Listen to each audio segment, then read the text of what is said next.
Yo, what's up, guys? Welcome back to Mexpat Dating. Today, we're going to be talking about why you should potentially think about moving to Mexico and why so many guys are moving to Mexico. There's a lot of benefits that we're going to dive into this video. So, by the end of it, if you're on the fence about maybe making a move, thinking about other places to travel, you'll have a better idea of why Mexico City might be the place for you and why it was the place for us.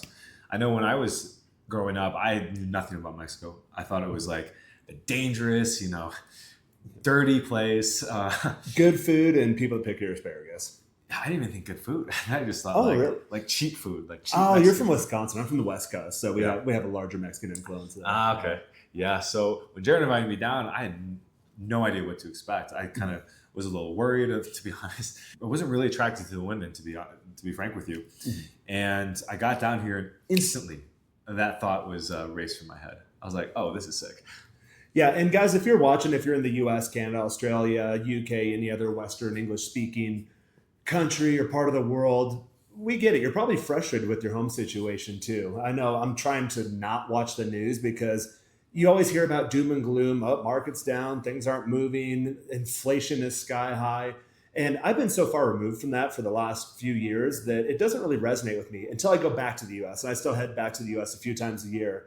And you see it like egg shortages, milk shortages, bacon's super high, gas is super high, rents are insane. I do quick math and on paper I make pretty good money, but I remember back to when I still lived in the US, like how do people that actually don't make good money afford to live? Right. And the thing is, a lot of them don't. People are just getting by, or even today, more and more are struggling, not even to get by, to like just to try to not get behind. And heaven forbid you want to get ahead. That's the situation I found myself in years ago. Worked really hard in my career, climbed the corporate ladder really quickly, was living high and fancy free in Southern California. And then, as we know, in 2020, a major global event happened that kind of rug pulled all of us almost in our careers. And I had to reassess and come up with a new solution very quickly. So I was in the fortunate position. I had studied abroad, lived in Mexico 20 years prior, and just thought, hey, Mexico doesn't feel that foreign to me. I'm just going to go back and take advantage of geo arbitrage. Now, as it pertains to this channel, there's obviously a myriad of additional benefits, dating amongst them, but there's a lot of reasons why guys and gals and people from all over the world are looking at Mexico outside of the, okay, well, it's super dangerous, or, oh, they have good food, or, oh, the weather's nice, or like, hey, it's spring break. Okay. There's reasons why people move to Mexico, or like in your situation, you get down here and you uncover these benefits that you didn't really know were there. So I'm curious to know what those were for you. Yeah, it's funny. Like, I didn't even know that was going on in the States because I stay away from the news and because I'm here. Yeah. So to your point, exactly, I don't even know what's going on anymore. Some of the big things, we do live in a bubble. So this is where we recommend guys come down to. Polanco, Condesa, Roma area. It's nice areas. Nice areas, yeah. A lot safer, to be honest. So, why try to force yourself to prove a point that I'm going to live in the dangerous part of Mexico? I actually looked up the crime statistics the other day. There's the Mexican government has a couple databases, and in this area, there's like no violent crime at all. Sweet. Like none registered. Now, adjacent neighborhoods, and it's like any major city, if you've been anywhere in the U.S., any major city, there's really, really nice parts, and then you cross the wrong side of the track, so to speak, and you're like, oh, people live here? Right. Mexico City is no different, but like Joel said, stick to the nice areas, and there's like relatively almost no crime. That's crazy. The only crime you might get is like the doorman or the maintenance person coming late, which actually happens quite often. Oh, yeah. But I think the big thing is like we live in one of the nicer parts of Mexico in general. And so like you walk down the street and there's Dior, Gucci, all those nice stores. I don't shop there. I'm not like, that's not important. You're not fancy. Yeah. Yeah. This is from Target. But the point being is like, I'm like worried about being safe. And then I'm outside like a Fendi. It's like, okay, I think I'm going to be okay here. Well, yeah, it's crazy. And again, if you're watching the news, I highly recommend you detox from it. Don't do that. It's going to put you like in the doom and gloom type mindset. But every now and then things will pop up like, oh, Mexico's super dangerous. And then I walk around and I don't see homeless people. Yeah. Right. And I don't see craziness. And I don't see people defecating on the streets like you do on the West Coast. It's insane. When there's peaceful protests, they don't burn down the entire city. So there's a weird disconnect. And again, Mexico's a very large country. It's extremely diverse. There are pockets and areas where you probably don't want to go. But if you're looking for that type of stuff, then you'll likely get caught up in it. No different than the US or your home country. If you come down with a good attitude, hey, I want to live a happy, healthy, just all around clean life, then you're gonna have a great experience. Absolutely. And cost of living, dude, like that's the big factor. That's a huge one. Yeah. Now you can spend a lot. Like, let's be frank, if you don't budget correctly or you eat out all the time, you will run up a bill. I think your first month that happened, and a buddy of ours has a blog that he circulates amongst the expats, and he did an article on it recently. You come down, you're like, wow, everything's so cheap. Yeah. So now you're going out every night, and you're going to beach tourist destinations every other weekend, and then all of a sudden you realize, I'm spending more than I did in the US. Yeah. If you live within your means in the US, and then you bring that mindset down here, now you're really living within your means, because you are paying a significant amount cheaper for rent and your essentials and your utilities, and it's that buffer, it's that difference. You're like, wow, now I'm actually bringing home more money without having to work any harder or making stupid amounts of money on paper. Totally, man. And food's going to be a little bit cheaper if you can budget correctly. There's a lot of markets. We go to this main market where you can get pretty relatively cheap beef that's actually very healthy. Yeah, they trim all the fat off of it. The fat. Really good. You can cook for cheap. Like, we do have friends that go out a lot, and they do rack up a bill, but they're making more money, so they can do that. And one of the guys, Amir, who you see on the channel, he did consulting with us, and he ended up getting a girlfriend, and he makes a lot of money, like a lot of money. Mm-hmm. And what he always like brings back to the point, like, he's even shocked that he still spends like $5K a month, and that's with the expenses of his girlfriend living in a $2,000 apartment. Mm-hmm. So that blew his mind, that even though he is able to afford whatever he wants, because life's so good here, he doesn't need to go numb his feelings by shopping. Exactly that. Yeah. And the thing is, most people don't care. You do have a bit of a class divide here. So you'll come across people that are in that upper echelon in terms of socioeconomic strata. Yeah. But a lot of times those people don't even care either. I think I told you the other day, I went out with a girl. She's like, oh, you just bought a BMW? Why isn't it a brand new one? It's like, well, I don't even need a car here. It's just a fun weekend car. I want to pop the top and cruise through the gears and hit up some back roads. All the roads here actually aren't that nice, so it's not a very fun driving experience unless you get far outside of town. But for me, it's like I could, very well, I could go to a dealership and buy a brand new whatever luxury car you want. But it's almost more satisfying knowing that you can and not doing it than having I got to prove this to someone. I lived in California before, so I did have high rent apartments. I did finance cars. I haven't done that in years because you get a little more mature, you grow up, and you realize that if someone's going to judge me based on the designer label I have on, I don't even know what brand this is. Guys, pro tip, be fit and then just wear clothes that fit you, and then no one cares. There you go. Solve that issue. Yep. But if you're really chasing brands and status, then there's probably something deeper you need to work on. And Exactly. I highly recommend you address those issues before you enter the dating market. Because even if you do come across those higher class girls, they're going to think there's something wrong with you if you're not truly comfortable in your own skin. Absolutely. Wow, great point, man. Like, it's $5.99 from Target. That was probably less than $10. I got this at Cotton On, I think, when we went to LA. I don't know. It was in the $5, $10 bin. Right. Yeah. And so that's a great point you bring up. And another great part about Mexico is the people here, I have found, are a lot more down to earth. They're not chasing success. They're not chasing attention. The guys we have met that do that, we kindly say, hey, probably not a good fit. But our network, very just down to earth people. They just like to get together, have good conversation, eat good food. And that's like a huge shift in the States. Like, when you go out to eat, you don't talk about, this is how much money I made this month. This is how much, this is what I just bought.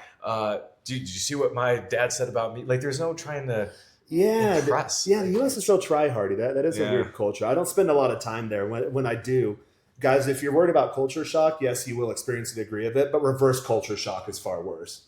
Bro. When you go home, he's like, what's wrong with these people? They're like all stressed out and they're uptight and they're weird and they're trying to one-up one another. That's kind of the U.S. culture. And it's really weird. You'll ask someone like, hey, how's it going? How's your day? People here actually tell you how their day's going. Yeah. And it's usually not, oh, good. They tell you what they're up to. And you'll notice when you get to meet people, very rarely do they actually talk about their jobs. They're interested in just life in general. And I sum it up as being more of a human being rather than in the U.S. or North American cultures where you're a human doer. Yeah, absolutely, man. And pertaining to dating, dude, what's so great about Mexico dating is you can go out in the street and you can start a conversation with a girl, or at the gym, which is like your home base, and they'll talk to you. It's not like a weird, like, what are you doing? Like talking to me like in public? Like Mhm. what's wrong with you? It's like, they're like, oh, hi. Like, It's to the contrary. It's almost expected to be social here. yeah, So, yeah, so I yeah. think a lot of new guys, fortunately not our clients, we take care of that really quick. There are some social differences and nuances you need to develop. But if you go out and you're not sociable, so for example, group setting, most people go out in large groups with mixed company. You walk up to a table and there's already 10, 12 people sitting down. You go around the table and greet every single person. For Mm-hmm. guys, you either shake their hands, do the fist bump, they do like the bro hug. For the girls, it's the kiss on the cheek, sometimes one cheek or both cheeks. And if you don't do that, people think there's something wrong with you. Dude, I know. I'll be honest, I'm a bit of an introvert, guys. So there's Uh, days I don't want to talk to people. It's just my nature. I'm not going to change that. And yeah, when like, you're leaving, you wave to the whole group, like, "Oh, hey, bye, guys." That's the American thing, and people are like, yeah, why didn't he say bye to every single person here?" yeah. Yeah. So even here, like with our doormen, like you typically greet the doorman, and sometimes I'm not feeling it, and they're like waiting for me to like say hi, and I'm just not about it. So they kind of like, oh, that was weird. Yeah. So, but to me, I'm just like, dude, I'm minding my own business. So there's still a little bit of American culture in me still, for sure. Mhm. But I'm learning as I stay here longer. Like it is important to greet people and be friendly and be kind and all that stuff. Here's one. You know your neighbors. Your neighbors talk to you. Like Mm. mostly you run into them in the elevator or if they're out and about walking the dogs and you cross paths. But sometimes I still have that American kind of culture to me too, where guys at the gym will ask me like, "Hey man, you're always some kind of standoffish. You never talk." Like people go to the gym to socialize here, and they'll spend hours at the gym and not actually train. Whereas for me, like I have all of my Yeah. routines programmed. Right. Like there's a very specific time under tension rep and set scheme that fits my total volume into a very finite training window. And I am like clockwork in my training. So when a guy pulls me, hey, ¿qué onda, cómo estás? And putting the arm around me, and then he taps me, like pop out the headphone. I'm just like, oh. Yeah. I was like, bro, I've got to be out of here in like 20 minutes. But on Saturday, I'll come here on Saturday and spend all day at the gym and talk to everyone and be familiar. But typically, that's an American mindset. And it's different too, because I physically live in Mexico, but I work with North American and European clients primarily. So Yeah. you have to manage those cultural expectations as well. That's when I do think that it's good that we have like. I think a big point for this video, guys, is that if you can take the good parts of America and Yep, mix it with exactly the good parts that. of Mexico, because I'm the same dude. Like I'm going to the gym, like I got 40 minutes, like I want to be in and out. I don't want to be talking to people, and that's so funny because that used to happen in high school. Like we go and lift, and you go with a buddy, and you would talk for 2 hours. Yeah, you spend 2 or 3 hours there, and then looking back at my old lifting logs, like, wow, I got very little done in this time period. No wonder I wasn't growing. Totally, My yeah. physique wasn't developing. Yep. Yeah. But for cold approach at the gym, women will be happy to talk to you and put down their weights. I did a little interview with a chick the other day, and actually yesterday, and we literally sat, on like the hip thrust thing. Yep. We literally both sat there. She stopped working out, and for like 10 minutes we just talked. Like she didn't care about going to her workout, and that kind of openness to have communication is really nice for dating, for sure. Mhm. So you will find that, like in the States, maybe like 4 out of 10 girls you talk to will kind of be standoffish and be like, "What do you want, dude?" Or, and then the other, like say 4 of them will be like, kind of like, eh. And maybe 2 you'll meet will be like actually open to talking to you. Mhm. Here, you get 9 out of 10 girls are going to be like super pumped to just say, Yeah, they'll have a conversation. That doesn't necessarily mean they want to date you, but your cold approach sessions, it's great. A lot of guys go out there, and I think I used to have this anxiety back and be like, oh, what if she turns me down or she humiliates me publicly? That literally never happens here. Mm-hmm. Like they will stop, they will talk to you. Worst case scenario, she'll be like, oh, hey, I'm really flattered, but I'm taken, I have a boyfriend, or I'm married, or hey, you know what, I don't actually live here. I'm just passing through, but hey, it was nice talking to you. Have a good day. Like still social. They're still sociable. Yep. So even if you get rejected, you don't walk away feeling defeated. Absolutely. You feel like, alive. And online dating You're just too. like, oh, that was easy. Oh, I had a good conversation with a cool chick. Right? Like, but you didn't like run away from me or try to call the police. Same with online dating, guys. Like, what you'll find too, since they're very sociable, like when you actually meet the girl in person, it's gonna be a good time. Like she's gonna be interesting to talk to. Like, Yeah, she's excited to meet up with you. Otherwise, she wouldn't show up. Yeah. In the States, like they'll show up sometimes and they'll just be like like they'll just be in a bad mood. Yeah, you can feel the energy, like the flat or even negative energy. They're combative, Dude.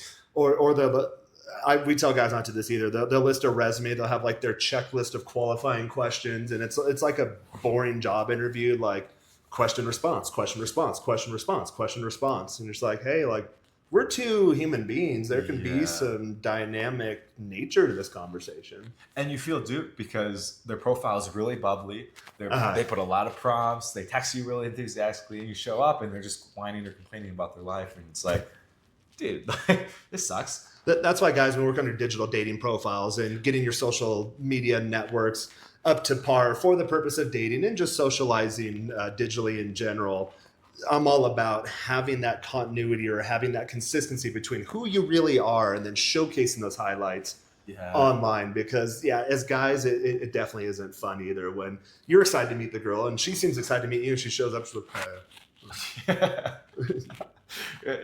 just a droll drones. Like that rarely happens here, but every now and then, like a girl will show up and like I'll catch it pretty quickly. I'm like, hey, you don't really want to be here, do you? Yeah, time to go home. I call it This is probably a more advanced game. I call it breaking down the fourth wall. It's like we both know you don't want to be here. Like let's call it a day. Like so I can go do other stuff. Sure. Yeah, and that's the point that you rarely get that here.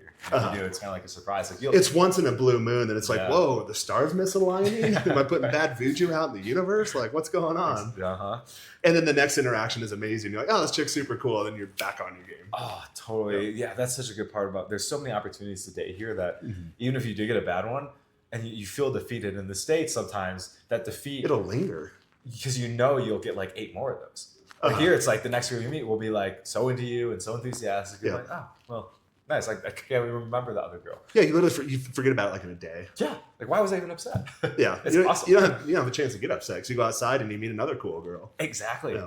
So we really obviously advise this place for dating as well. And I just made a video on how coming to Mexico City can help speed along your dating process because a lot of you guys want to get a lot of experience. You want to have long-term relationships and you need that experience. And this is a great place to get positive reinforcement that you're on the right path versus what we were talking about in the US where you can leave a date feeling like you're a total loser and you need $1 million more and you don't have a Lamborghini. Yeah. I had this date. It was so funny. It was a good date. She was like an athlete for the UW, University of Wisconsin-Madison team. And at the end of the day, we're walking to the parking lot and we started kissing. And I was like, oh, sweet. And we were sitting next to this brand new like SUV BMW. And I start walking away to my Prius. She goes, wait, this isn't your car?